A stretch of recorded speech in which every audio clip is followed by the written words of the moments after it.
Happy to introduce Alexandra Walther from the Medical University of Innsbruck, formerly CERN, at a very young age already, and she will tell us her vision on best practices for quantum technology. Please give her a warm welcome.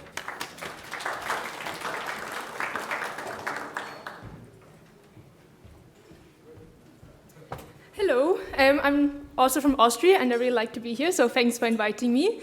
I'm probably a little bit of the black sheep on this conference because like half my life is physics and stuff, and my other half life is like drug development. So I thought we would start with drug development first, and I also went back a little bit in history, but not too far. Exactly on this day, 34 years ago, does somebody know what happened back then?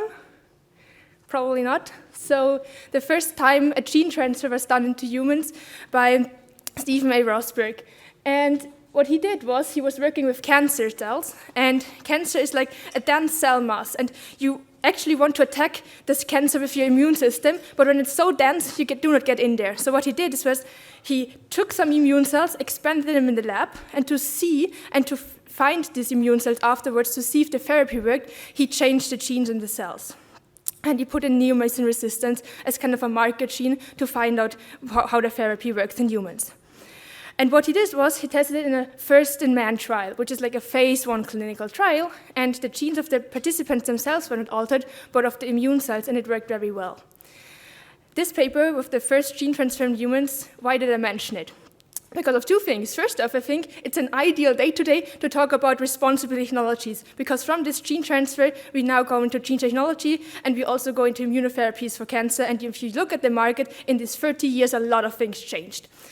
And the other thing is I want to introduce kind of different topics in quantum computing and also give you this relation between clinical phases, because there are 4 stages of clinical phases, and a kind of a proposal of how we can get to 4 stages in the development of quantum responsible technologies. As mentioned, I'm still a student, and my main part is quantum computing on the side, so that's why I'm talking about quantum computing especially, and from a student's perspective. 5 things we will cover, but we will cover them back later. First, if you are a student and you want to start building a quantum algorithm, you first need to build a quantum state. And I like chemistry, so I started with some chemistry for you. This is flame tests. Many of you probably did it in high school or something, and it is used to find out which elements you have in the sample. This is my favorite element, it's lithium, and it is pink. And it's not only because it's pink, but mainly because it's pink, it's a really cool element. What happens is when you put an atom in a flame, you put energy to an electron in the outer shell. And in the shell of an atom, there are different energy levels. So if you put in the energy, then your electron can go to a higher energy state. And if it's in this higher energy state, it's not the stablest state. So at some point, if you don't constantly supply energy, the electron will probably go down. And because it's quantized, we speak about quantum stuff, it has to go at exactly a certain energy amount. And exactly this certain energy amount is then emitted as a wave. And regarding on the specific energy of these different states, the energy is transferred into different color of the wave. So in lithium, it's, for example, pink, but other elements, are, for example, barium, are green, different energies. And in quantum computers, we also work with energy states. And we want to describe them, the energy states. So we work with state vectors. We give some alpha coefficient for the ground state, and then we take some complex number and take it as a beta coefficient for the higher energy state. Okay, and what happens then is if we square these coefficients, we can get probabilities for finding an atom or like a quantum qubit in the state 1 or in the state 0. This sounds a little bit complex. I give some examples here.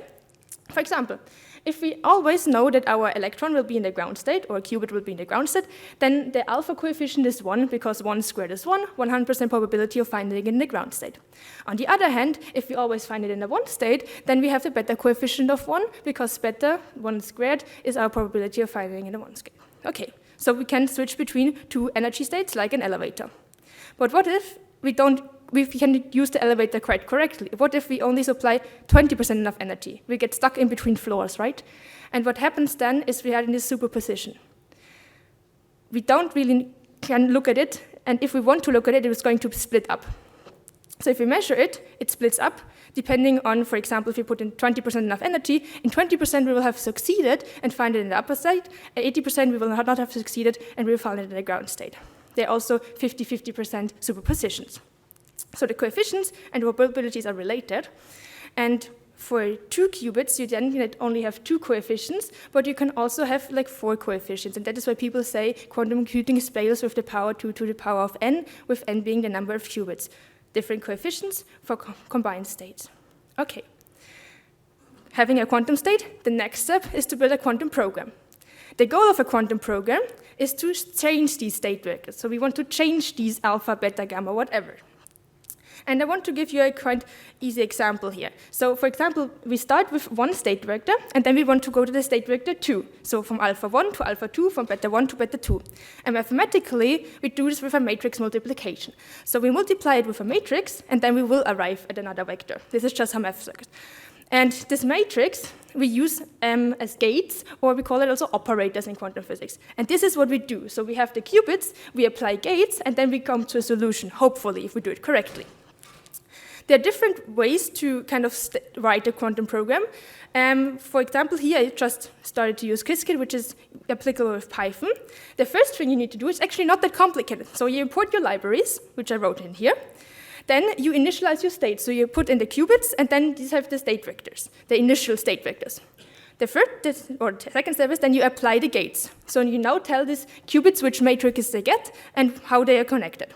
And when you have applied these gates, you need to measure them. As mentioned, we need to look at it at a certain point so that we can really use it. And then we send this whole circuit, as we call it, the quantum circuit, to a quantum computer or a quantum simulator.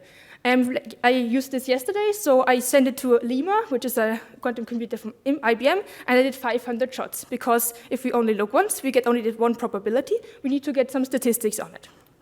Okay, and if you see here the simulator on the left side, on your right side, sorry, the simulator shows like 2 bars, and the quantum computer shows 4 bars. The goal of this small quantum program that we had here was to make a entangled position, like a Bell state, and ideally it should only be 0, 0, 0, 0, or 1, 1, 0, 0, so what the state we simulated. But as you can see, the quantum computer gives us also some differences. And these differences are because quantum computers are not perfect at the moment, and this is what we call the NISQ error. So we at the moment are not perfect. We can use quantum computers, but we get some error rates still. Okay, and that is why not only small circuits, but also even with more complex circuits, we get errors, and it's important that we define which circuits we apply to a quantum computer, and also which backends we use. So we need to use descriptive papers. If we write a paper, don't only state the algorithm. In my case, I really like to see circuit diagrams there, and things that we really can work and apply with. Okay, and then also we need to supply which backends we actually use. Previously, it was mentioned that quantum computers, if we want to build them via the cloud, we need stable cloud suppliers. Yes, that's cool. And IBM, for example, supplies quantum via cloud already. And you can go there and you can run your programs without any fee. If you pay something, you get better resources, etc. But you can really, for example, Lima, I reviewed it here.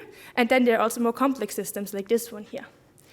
You see this is different. So it needs to be first specified which circuit you use, but also which quantum backend you use. So how does your chip work? Is it even a superconducting circuit, which is one technology we can use, or is it an ion trap? It's another technology that we can use. This was the very technical part. I hope it was not too technical. Okay. But I really wanted to give you an overview of what happens between quantum computers and what happens when we do quantum computing, because sometimes it seems like a cloud and nobody knows what's happening there. And it is a cloud, but we can kind of interact with it. It's really interactive sometimes. Okay. So I was asked to talk about best practices, and I think best practices always come from community. At least it's what I kind of learned from being with people who are also interested in the field. The global communities are communities that are using Qiskit, and for example, there are standards how you interact with people, and there are also contribution standards, and they use, for example, contributor license agreements for all the people who build to Qiskit. Qiskit is an open source framework, so people can contribute whatever ideas they have, and I find this quite nice because not the people who are in power who have the charge of how Qiskit is going to evolve, but also the people with the coolest ideas who get to contribute. The other thing is we need good coding practice. And for good coding practice, Cirq, on the other hand, compared to Qiskit, which is for IBM, Cirq is from Google, gives more detailed examples on how you write good code. But what I found was, when I prepared for this talk, the most important thing that I want to mention is that for me personally, it was easier to learn quantum computing with almost no resources back in 2018 than today.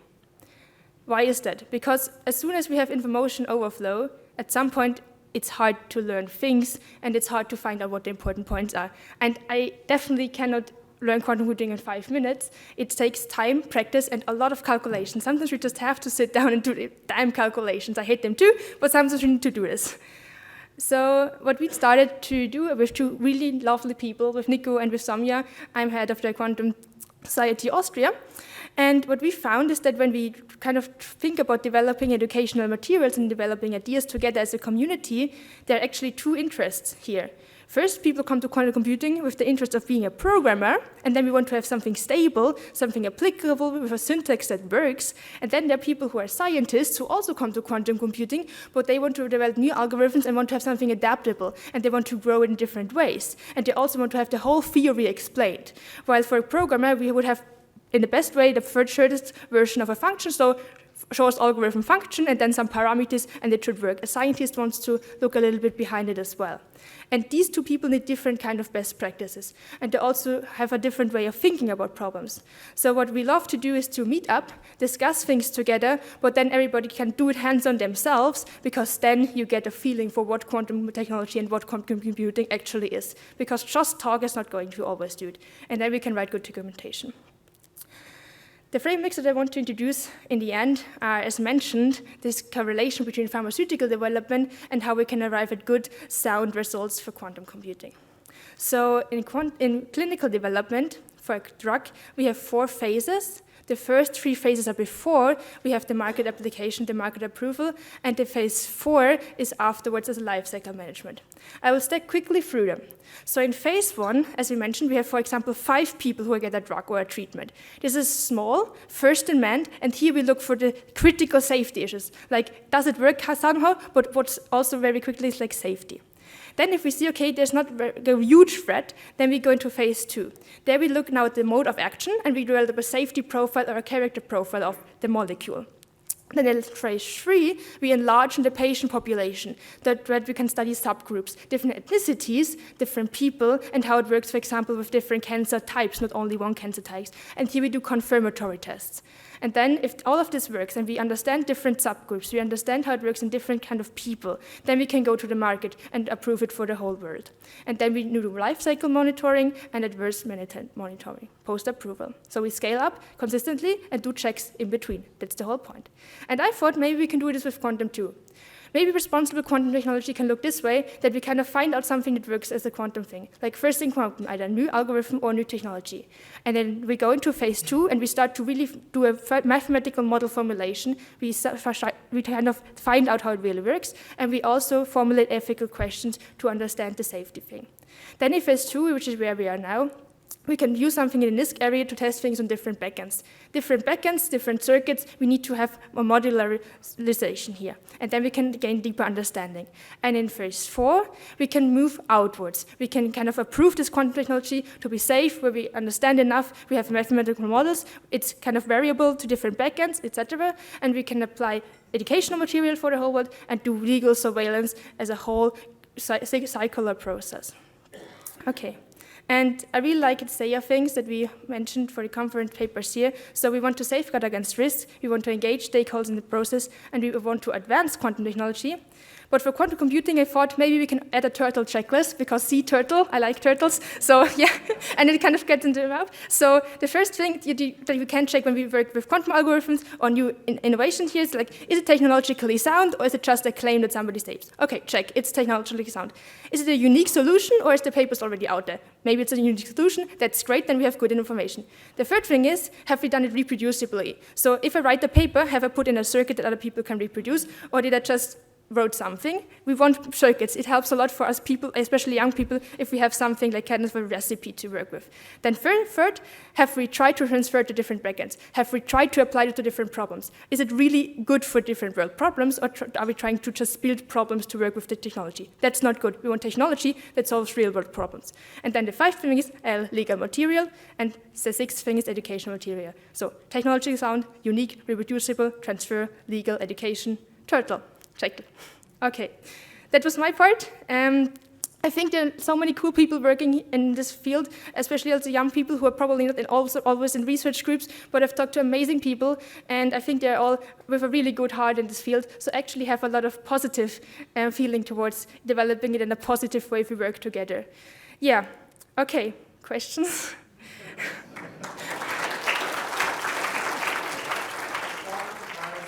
Four phases of drugs.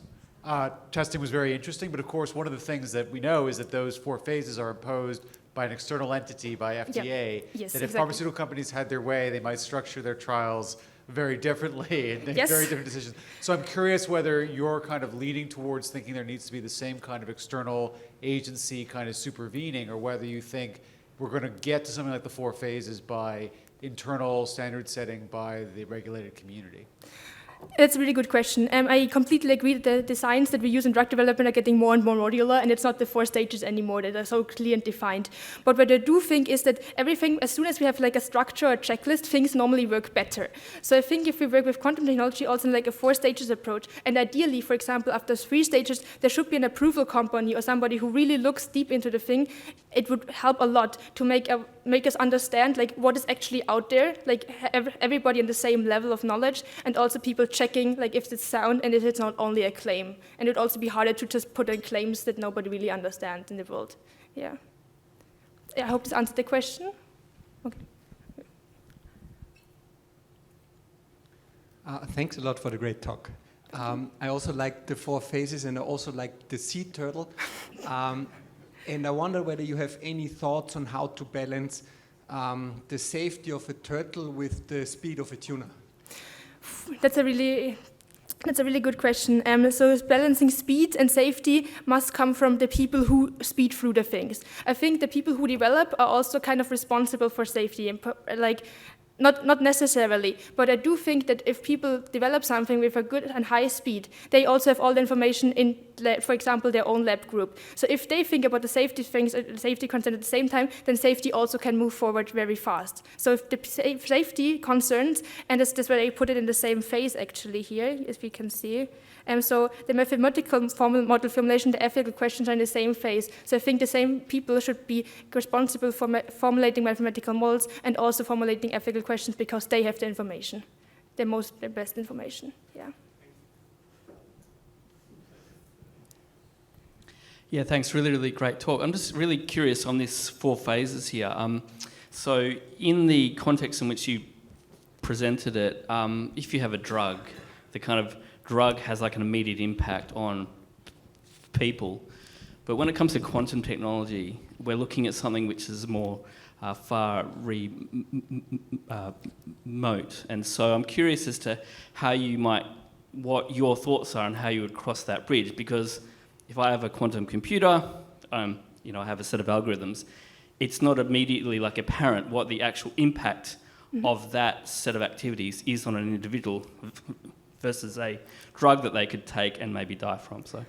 That's a really interesting thing, and also something that I learned during doing more and more drug development. So actually, the first 2 phases of drug development look much more on the safety profile of a drug, and only in the 3rd phase we actually look at is it very efficacy, like at efficacy, and then approve it if the efficacy works and if we have done the safety. So for example, if we start with computing and quantum information science, in phase 1 and phase 2 we can have some proof of concepts, but we can also look at the safety issues. And then in phase 3 we scale it up to different backends, to different devices, and if we see it works, it will probably have an application at some point. We see, especially in fundamental science and basic science, that if things work very well and if the safety issues are kind of addressed, then it probably will get an application at some point in the future. It is not as fast as we can see, okay, if we apply a drug to a person, now we have an effect in 24 hours or not. It's much more longer time scale, but I think it still applies in this kind of modular same framework in different stages. We can see if something works on a different backend, if it runs on a quantum computer in a few minutes, in a few seconds. So if it runs, okay, yeah. Thank you so much.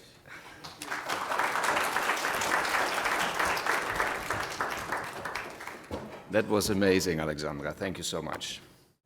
All right, now for some intellectual property, we have IP royalty with us here in the room in the person of Professor Lemley.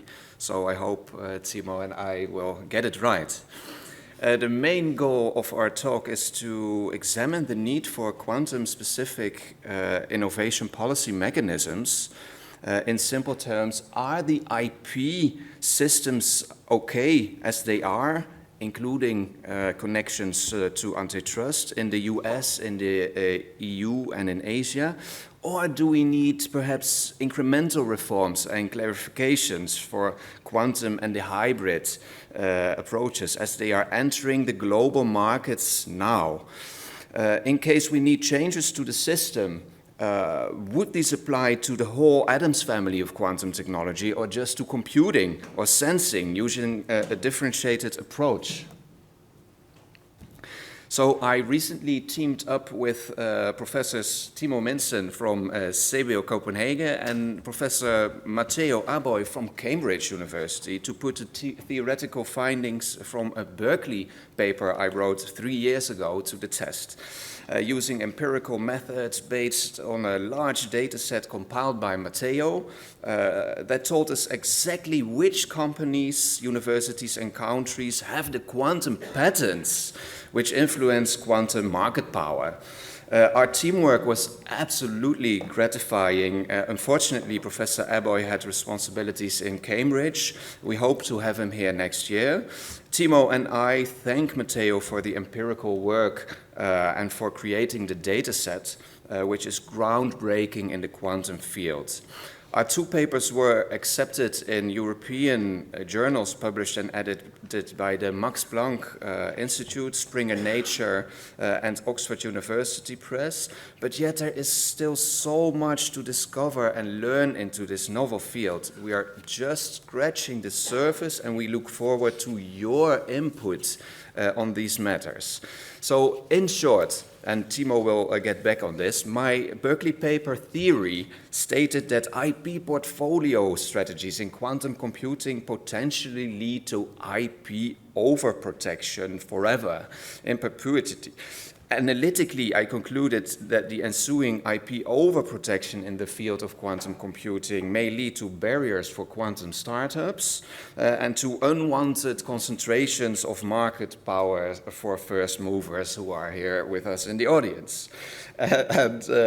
So in order to ensure access and open innovation, I suggested progressively reform-oriented to democratize certain key quantum technology by declaring it the public domain or merit goods with positive externalities, or shorten patent durations to even 10 years on a globally harmonized scale to prevent forum and patent office shopping. So our empirical study found that there appear to be no such overprotection problems in the actual quantum computing fields at all, as more and more quantum patent information is already entering the public domain, moving us toward an expanding quantum computing information commons. And who wouldn't want a rich public domain fostering open innovation? There goes my Berkeley theory, one could argue, because now our own empirical research concludes that the existing patent system is superior to my proposed reforms, which was kind of cool. And see here the importance of empirical work in general. Therefore, I am so happy because this is not the complete story, and trade secrets, of course, as part of IP portfolio strategies, utilizing the whole rainbow of IP rights complicate matters, as these colors, these rights overlap and interrelate, and developments taking place in secrecy, either by trade secrets or state secrets, remains an unexplored dimension of our empirical approach. And Professor Tate Graves will tell us more about trade secrets and how they relate to patents in the next talk. What's more, IP law cannot incentivize creation, prevent market failure, free riding, and fix winner-takes-all effects all at the same time. And we think that antitrust law should work together with IP in concert. In our paper, we give an overview of the various hardware and software components of a scalable quantum computer, which are hundreds of components, much more than your average AI model, for instance, if you want to compare those. And then we connected this to innovation law and to intellectual property, such as patents and copyrights on those components, and on the input and the output quantum data, this information mostly being classical when we analyze it on our classical systems. My final slide. Now the countless components of these super complex machines, these golden chandeliers, can be protected by an array of exclusive IP rights, great for the first movers, who are again with us in this room. But enclosing these, or even patenting quantum technical standards for a computing sensor or a future quantum internet, can result in overprotection and anti-common concerns and the cost of lost opportunity. Relatedly, and I really am interested in your input on this, we have to find the right nomenclature for quantum information and data. When is something classical or quantum, or is it all part of the same category in a Venn diagram? A clear technical taxonomy will be beneficial for legal designations and for politicians hoping to regulate quantum technology, struggling with using proper jargon for things like quantum data centers. So when and how is data quantum, and when is it classical, and why does this even matter? Should we update or clarify the GDPR for the quantum data? I think discussing this with quantum physicists and data scientists, if they can agree, of course, on it, it would be super useful for lawyers, for the policymakers in general, so that we at least know that we are talking about the same thing. Over to Timo. Thank you very much, Maurits. And, well, yes, I go a little bit into our patent study. Me and Matteo, he was not with us in drafting this kind of presentation, but he's like the data wizard behind that. So he just sent me a mail like 5 minutes before the talk of all the statistical things I should tell you. It's very sophisticated, nuanced, and of course I will not have the time to go into all the details today, but we have these details, right? And as you know, the patent system aims to incentivize inventors to disclose, produce, and market their invention with the prospect of return on investment, and it intends also to encourage the detailed disclosure, it's a quid pro quo, of innovative ideas and optimize the allocation of research and development capacity by granting negative exclusionary rights, not positive rights, negative exclusionary rights to the inventor. At the same time, it incentivizes inventors to improve, ideally, to improve and build up on earlier patents. And generally, processes, machines, manufactures, and compositions of matter can, of course, be patented, and Maurits already disclosed some of these patents that we see in the quantum arena. But in contrast, laws of nature, physical phenomena, and abstract ideas as such, and that is a very important word, are excluded from patentable subject matter. And we have the similar doctrines there in Europe and in the US, but that they're not patentable is a truth with many nuances, so to say, because the name of the game is, of course, the claim. So many aspects of quantum technology and quantum computing are protectable, and many of these claims, if they are directed to a technical solution, then they are patentable, mostly, and if they give a solution to a technical problem as well.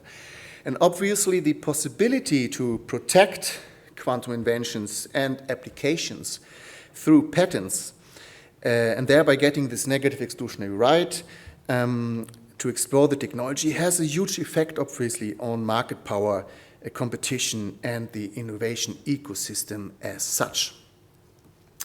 So, and in our paper, we used these empirical quantitative methods. We investigated whether our hypothesis, or Maurits' hypothesis, that IP overprotection requires a reform of existing IP regimes for quantum technology is really true. And specifically, our article focuses on empirical patent data pertaining to quantum computers, using a data set with more than 200,000 patent entries. And we identified a total of close to 2,000 quantum computing patents granted from 2001 and 2020, from 2001 to 2021 within a specific category. And we focused on particularly our patent research algorithm focused on the new CPC code assigned to the technical field of quantum computing, the CPC G06910 code, to identify the granted quantum computing patents with a high degree of specificity. And interesting is, first of all, that the ecosystem is interesting. It's not only the big players like Microsoft, Google, that are patenting in this area. You also saw a strong profile of startup companies, university ventures, universities patenting in the area. And so we found that the ecosystem so far seems to be rather healthy. Also, where we saw a stagnation between 2006 and 2014 for 7 years, we saw an increase in the growth rates of patents with 42% annually. So there are many patents out there, in particular in the last years. And yes, we also saw that actually a lot of the technology is now in the public domain. A lot of patents have also expired. And thereby, of course, the publication of these patents and the expiry of the patents, it also raises a threshold for granting new patents. So this is a typical process we see also in biotechnology, that we have seen in chemistry, so it's nothing new there. So as the technology matures, you know, it is more difficult to pass the, for example, non-obviousness requirement, and then you get more curtailed applications that receive patent protection. And in that sense, we think it looks to us so far, right, rather healthy, but of course it depends also on how the patent criteria are interpreted in the future. I have more to say, but I cut it short because we're running out of time. Contrary to trade secrets, these patent disclosures really continue to raise the bar of patentability here. And this is exactly where our study could not give so much input, and that is, of course, the role that we find, for example, of trade secret and state secret protection. And here, it is for a researcher a little bit difficult because obviously, we let's not be naive, there's an enormous global competition in the quantum area. A lot of areas we see where IP protection is suddenly interlinked with national security and competition concerns, right? And it's not only trade secrets we're dealing with, it's also state secrets. Here, of course, our study is being limited, and well, it's difficult to research trade secrets, right? You can imagine why. So it's a circularity in the research agenda here, which is difficult to break through. But we are absolutely fascinated and highly interested in researching this more, and I will talk more about in our next session in the afternoon about what we're doing here in Copenhagen. So it's a complex balancing act we see between overprotection and underprotection, and much depends also on how the doctrines develop here in the area. It's a typical swinging pendulum that we see in the patent area. So it's very important, of course, that the patent judges, that they understand the technology, and this will be also a big issue in the future, so that we get well-balanced, nuanced patent approaches where the actual contribution to the state of, or where the scope of the protection, the length that is granted, usually 20 years, corresponds to the actual contribution to the state of the art of the patentee. So this is something, I think, where doctrine just has to develop in this area. And we will follow this with a lot of interest. And here I already talked about these dilemmas that we see because of the difficulties to conduct studies in the trade secrets area. And it also depends a lot on global policies that we see right now, where we see like trenches opening between, China, let's face it, Russia, and the Western countries. And this will, I think, also be very interesting to follow, and also shows how significant and important studies in the ELSP, in the ethical, legal, social science, socio-economic, and policy aspects of quantum technology, how important these studies are here. And I think that it's really important, I want to make this point, that in our role as academics, we should try to the greatest extent possible to really base our studies on high quality data studies, so that we don't fly blind. We have a lot of possibilities these days. We are getting better. Lawyers were not famous for that in doing empirical studies. We have the context, the connections to do that. So let's use that and learn from that and create a more balanced system in this area. So this is my hope, and I think the data-driven interdisciplinary research in this area is extremely important. That is why I'm also trying to divert a lot of funding into this area, to attract a lot of funding in this area, where we can do the studies in interdisciplinary teams, which do not follow along this normal doctrinal lines that we know in law, like jurisprudence.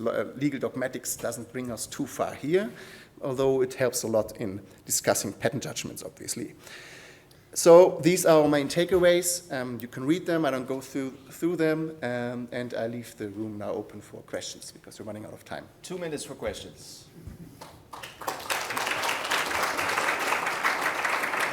Professor Lemley. Thanks, very interesting, and thank you for doing the study. I guess I wonder whether the the absence of overprotection so far might be a function of the early stage of the technology. So maybe we'll be okay if all the basic things have been patented and the patents have expired before anyone actually builds, practical computers for deployment. But I guess I wonder whether you expect that situation to continue, or whether this is just a function of the fact that we aren't yet at a commercially developed stage. Well, I think it's a very good point. I mean, to a large extent, it's certainly the function that we had. Some of these foundational patents, they are very old by now. And this is good because it attracted money into this area in the early stages of technology where you needed this broad protection. This is typical, which we also have discussed in the biotech area, for example, right? But now, I don't know. It depends on, I think, how skilled the judges are working with this and how the patent system deals with that. So ideally, of course, we hope that the protection will be curtailed to concrete applications and thereby leave a healthy competition system in the area. But, I'm not in the position right now to predict exactly how far this goes. But it's really like patent law and competition law is like fire and ice, which should create steam, right? This is where we want to be. Yeah. All right, one quick last question, Elia. Thank you for the talk, really interesting. Really quick question. What's your assessment of the impact of patents on research? I'm thinking here, if you look at AI, there's thousands of patents which come out all the time, and it's not entirely clear what the impact on research is. I know it's very early days. Mm-hmm. What's your sense on how this has thus far impacted? I'm thinking, how often are they cited, for example? We should ask Matteo. Yeah, Matteo would be the right person here. He is sitting on the data, really. Yeah. I mean, I could give you a lot of data here. I have it down here, but I think we can talk about this in the break. And I think to analyze this, I think, is a task for many years to come. I mean, this is just the first data study that we did, and we are planning on many, many more nuanced studies. Great question. Good question. Thank you. Good question. Thank you. Okay, thank you so much. Thank you. Then we have the lightning talk about trade secrets and quantum technology. Please give a warm welcome to Professor Charles Tate Graves from Wilson, Sonsini, Goodrich, and Rosati, and UC Law San Francisco.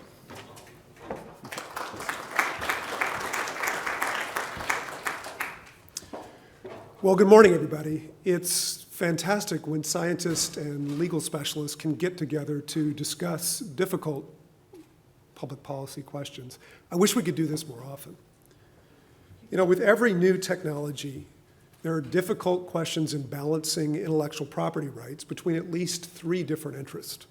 One, the interest of the public domain. the interest of scientists and really all of us to have a foundation that we can build from of information that's not protected, that we can all freely use. 2, the interest of private companies who need to have incentives to innovate, to build technology and to have rights and protections in at least part of what they build. And 3rd, the interest of employees in the field, the research scientists who may change jobs several times during their careers and may face lawsuits or legal threats over their ability to do so.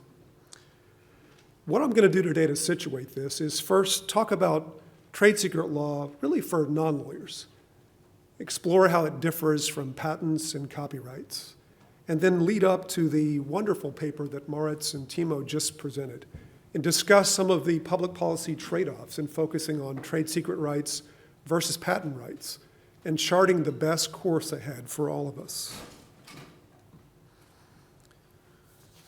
You know, trade secret law is by far the broadest category of intellectual property. Let me explain why that is. In contrast to patents, copyrights, or trademarks, there's no government registration or government approval needed to have a trade secret. You don't have to apply or register for anything. Unlike patents or copyrights, trade secrets are not limited to novel inventions or works of expression. It's much broader. It covers ideas, information. Trade secrets need not even be in writing. Simply to discuss something in the workplace, in the laboratory, maybe even just to think about it, can give rise to trade secrets. Trade secret rights need not be technical. Another reason they're so much broader than other forms of IP. They cover product roadmaps, business information, not just what we work on in the laboratory. And trade secrets go much deeper than patent rights. You can think of trade secrets as all the effervescent bits of data floating around in the workplace, in the whiteboard sessions, the emails, the Slack channel, the workplace chatter, the Zoom calls. Anything that gets discussed or written down that meets the very low criteria for being a trade secret can qualify. It's incredibly broader than what's covered by patents, by copyrights, or trademarks. But even though trade secrecy is the broadest form of IP, I'll argue today that it's also the weakest. It's the most susceptible to being defeated by opponents in court, in contrast with patents, copyrights, or trademarks.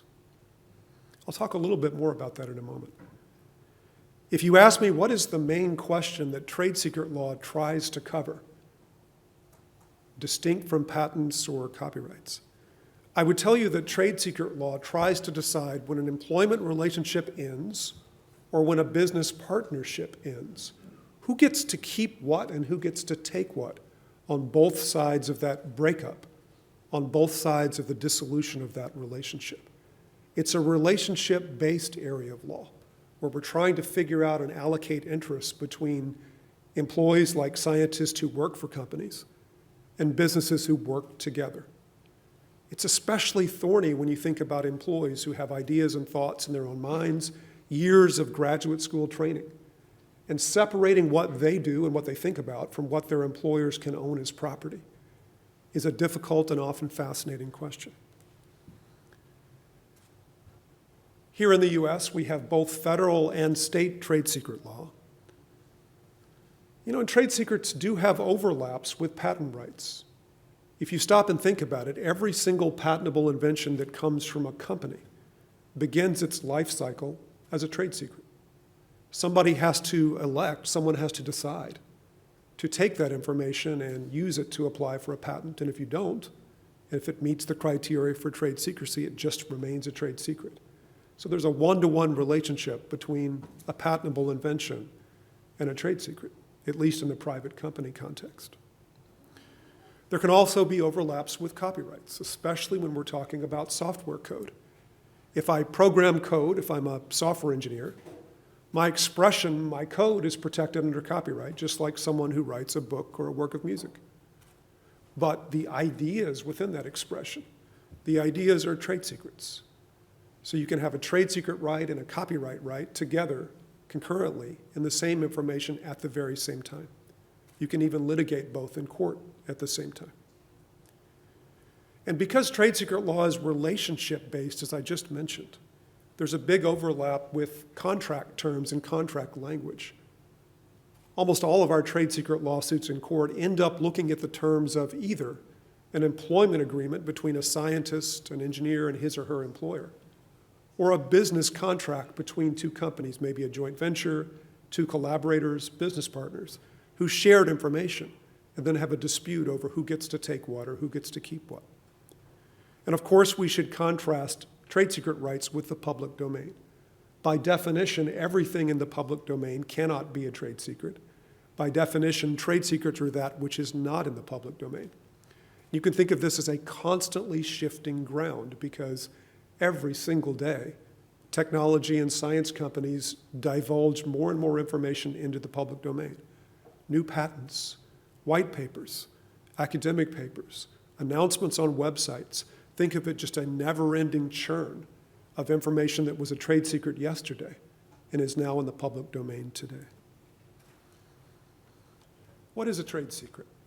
If I had to give you a non-lawyer's definition, a trade secret is any piece of business information that could potentially be valuable to a competitor that's not out there in the public domain. Any piece of business information potentially valuable to a competitor that's not public. Think of that for a moment. Think of that low bar. It's really easy to have trade secrets, and that's why it's such a broad category.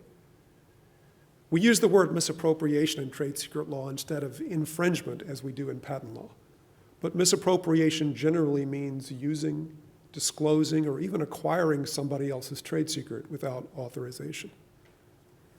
But I told you that this is the weakest form of intellectual property, and it's important to think about these weaknesses as we balance patent rights versus trade secret rights, as Timo and Moritz just discussed. Trade secret rights are incredibly broad, they're easy to have, but they're also very easy to defeat. Anyone can lawfully and independently come up with the exact same information, and even if they're second in time, even if they weren't the first to develop it, they have an equal right to use that information because there's no patent out there. And so any of us can develop the same or similar information, and we can't be challenged in court by whoever held the trade secret first. If I don't use somebody's information and I just develop a different way to do the same thing, I can't be challenged for that either. And of course, what's not confidential, what's not secret, can't be protected by trade secret rights. So even if I had a trade secret yesterday, as I just discussed, I may not have one today because of the constant churn of what enters the public domain. In addition, and this is a little more subtle, researchers, scientists, engineers are permitted by the law to transport a category of information from job to job called general skills, knowledge, training, and experience. Think of that as a carve-out from trade secret rights. It's something that employees can take. Your skills in programming in a certain language, your skills in working with certain compounds or technologies. The discrete and concrete details can be trade secrets, but the general approaches can be skills, knowledge, training, experience that's transportable from job to job. So it's a broad right, by far the broadest, easy to have, but also arguably the easiest to defeat and therefore the weakest form of intellectual property.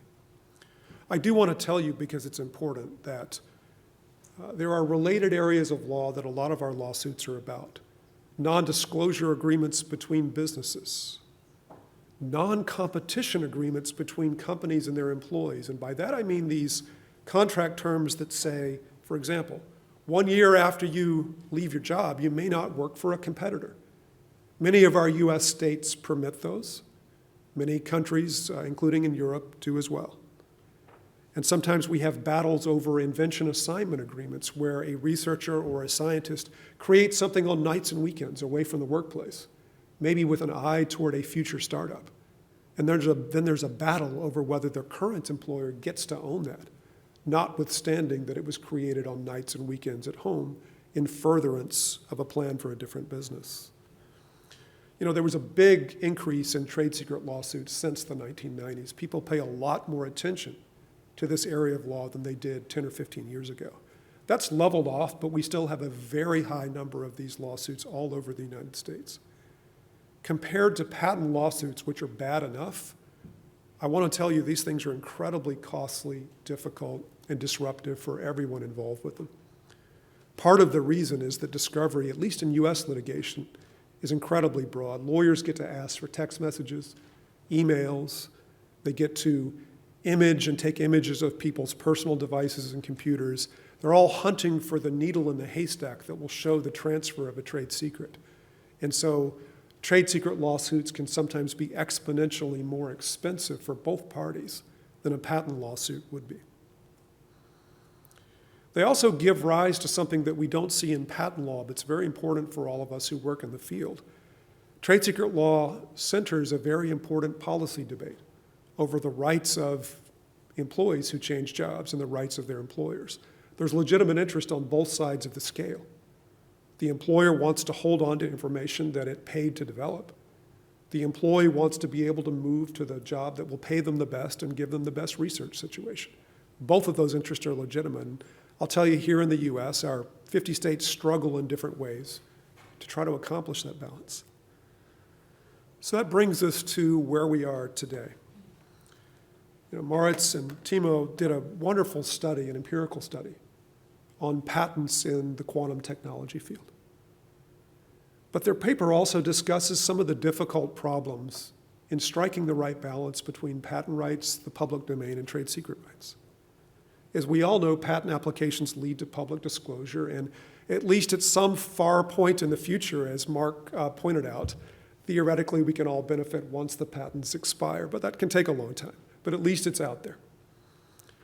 And patent rights, of course, can make sense for companies that are going to substantially disclose their technology anyway. If you can't hold it as a trade secret, and by definition, you ought to try to get a patent on it in order to have any rights, you certainly won't have any trade secret rights. By contrast, trade secret rights make the most sense for technology that is difficult to reverse engineer, that is maintained behind company walls, and that if disclosed in a patent, infringement would be hard to detect. You might get a patent on something, but if you can't detect the infringers because they operate deep behind company walls, many companies will elect trade secrecy, despite the difficulties and the weaknesses, rather than give the information out in a patent that they may not be able to enforce. So these are difficult questions in trying to figure out the right balance of patent rights, trade secrets, and the public domain. Trade secret rights are weaker, they're easier to overcome. If we had fewer patents and more reliance on trade secrets, that might arguably allow more companies to independently develop different approaches to the same problems. At the same time, companies need patents. As most of you know, startups often require patents to get funding. Investors in deal diligence ask about the patent portfolio, so it can be important to have those patents. Employees come and go from companies, and that can be, as I've mentioned, a difficult policy issue for both the former employer, the companies that hire them, and the employees themselves.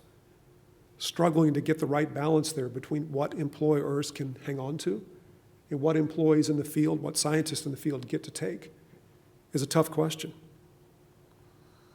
And the public interest here ultimately is in the broadest public domain that we can possibly have. Certainly patents will accomplish that in the long run, but you have to wait for the patents to expire. Trade secrets mean that certain information, as Timo just indicated to us, will never be disclosed. We may never find it. We may never see it. It may die behind company walls. Think of a failed startup that holds trade secrets. The company dies and nobody ever knows what they were working on. Nobody ever sees it. On the other hand, with trade secrets, people are freer, as I say, to develop their own alternative and independent approaches because it's perfectly lawful. Nobody holds a monopoly in that type of information. I wish I could tell you that there was an easy message I could give you in struggling to balance trade secret rights and patent rights. Those of you who know me will know that I often speak out against the overreach of trade secret claims that are too broad, that cover too much information, that infringe too much on the rights of employees to change jobs. There are some hopeful signs that it will be good for quantum technology, in my opinion, but other industries as well. As many of you know, the Federal Trade Commission is here in the US considering banning most forms of employee non-competes. That would allow scientists to move more freely from job to job as we can here in California, where they're already illegal. I wish courts would pay better attention to defining trade secret rights in court so that they could be discrete and concrete and not broad and vague as they too often are in courtrooms where not enough attention is paid to defining the rights carefully. So I don't have an easy answer to the questions that Moritz and Timo posed, which again is, what is the right balance between how much should we patent, how much should we rely on trade secret rights, and where does that lead us to protecting the broadest possible public domain? I'll simply leave you with the idea that we have to balance the public domain, the rights of companies, but also the rights of the researchers, the engineers, the employees who actually build the technology in the first place. They have strong and legitimate interests as well. That's a big part of what trade secret law tries to cover. Thanks very much, everyone.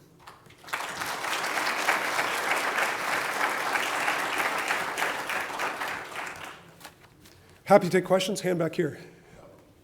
Yeah, hi. Very interesting conversation. A couple of questions that are related. So in 2014, Elon Musk said, all my patents are for you.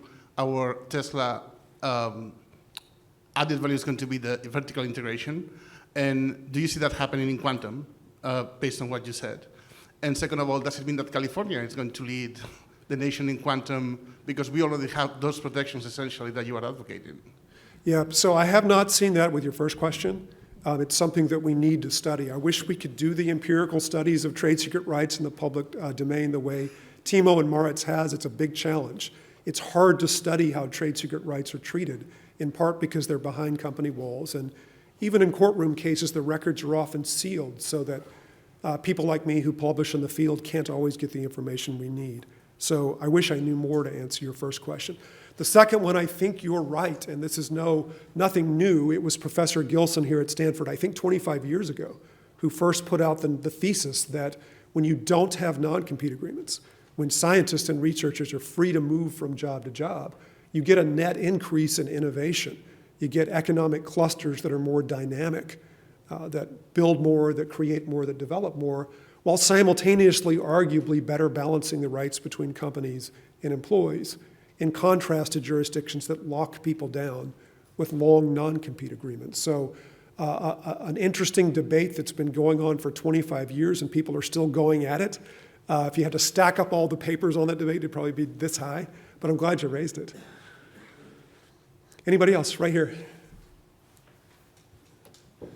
Samuel Giga, like a researcher in Stanford, with a lot of, like you were saying, like secrets more or less dying behind dying companies. A lot of almost fundamental research is now done within companies. Like, is there an idea how to keep this discovered information from like dying? You know, it's a problem that we deal with a lot because most startups don't start up, they fail. Sometimes you have an acqui-hire where a larger company will buy the dead assets of the dead startup and bring the people on board. But in reality, unless someone buys the estate through bankruptcy, which requires the company to actually go bankrupt and have an estate that's for sale, a lot of fundamental research does die in startups. It's something that I've seen a lot. I do know that some companies will patrol the bankruptcy estates and sometimes buy research on the cheap and get assets on the cheap, but it's a problem that has festered for years in many industries because the vast majority of startups fail, go nowhere, and we're seeing quite a lot of that right now. I think there was another hand up here. I was wondering, what are some things you wish a lot of these employees that get caught up in these trade secret lawsuits, just sort of best practices, things you wish they did? This may actually be the most valuable thing I say today, but for any of you who work in private industry, when you change jobs, like seriously, go through all of your email, your text messages, your iCloud photos, get rid of everything from your old company. They will sue you. But beyond that, that's just a quick thing. Scientists and companies need to do a better job of educating the workforce on where the trade secrets lie and where the general skills and knowledge lie. Companies don't do a good job of that, and I wish they did. I talk to scientists, engineers all the time who don't understand this area very well. and don't really know where the boundaries are between, hey, what can I use, what can I take to make my next job, and what can I not? I got to stop now, so thanks very much for the questions. Appreciate it.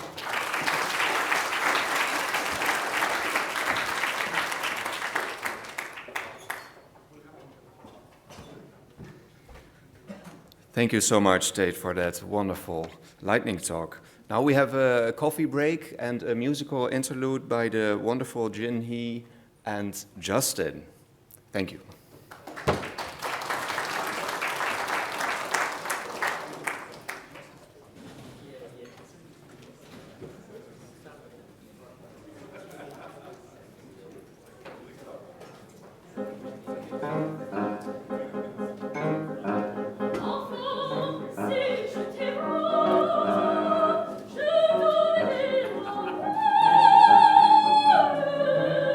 Et au chaud,